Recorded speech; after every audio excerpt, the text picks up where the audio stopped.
एक छोटे से कस्बे में रमेश नाम का एक गरीब सब्जी वाला रहता था। उसका घर मिट्टी का था और छत टीन की चादरों से बनी हुई थी।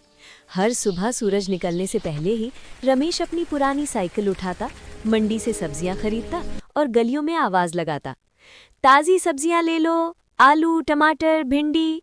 रमेश की कमाई ज्यादा नहीं थी, लेकिन उसका दिल बहुत बड़ा था। वो हमेशा कोशिश करता कि कोई भूखा न रहे।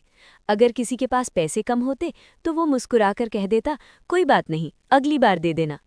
एक दिन तेज बारिश हो रही थी, सड़कें कीचड़ से भर गई थीं और लोग घरों से कम ही निकल रहे थे। उस दिन रमेश की लगभग कोई बिक्री नहीं हुई। वो थोड़ी चिंता में था, क्योंकि घर पर उसकी छोटी बेटी इंतजार कर रही थी। वापसी के रास्ते में उसने देखा कि एक बूढ़ी अम्मा दरवाजे पर बैठी थी। उनके घर में खाने को कुछ नहीं था। रमेश ने बिना सोचे अपनी टोकरी से आधी सब्जियां उन्हें दे दी।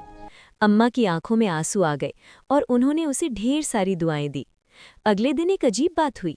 जब रमेश मंडी पहुंचा तो वहां के एक बड़े व्यापारी ने उसे बुलाया।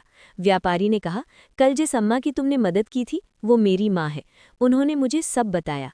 आज से तुम मुझसे कम दाम में सब्जियां ले जाओगे। उस दिन से रमेश की जिंदगी धीरे धीरे बेहतर होने लगी। उसकी कमाई बढ़ी, बेटी स्कूल जाने लगी और लोग भी उससे और ज्यादा सब्जियां खरीदने लगे, क्योंकि अब सब जानते थे कि रमेश सिर्फ सब्जियां ही नहीं बल्कि दया और ईमानदारी भी बांटता है। कहानी का संदेश: अच्छे काम का फल कभी न कभी जरूर मिलता है।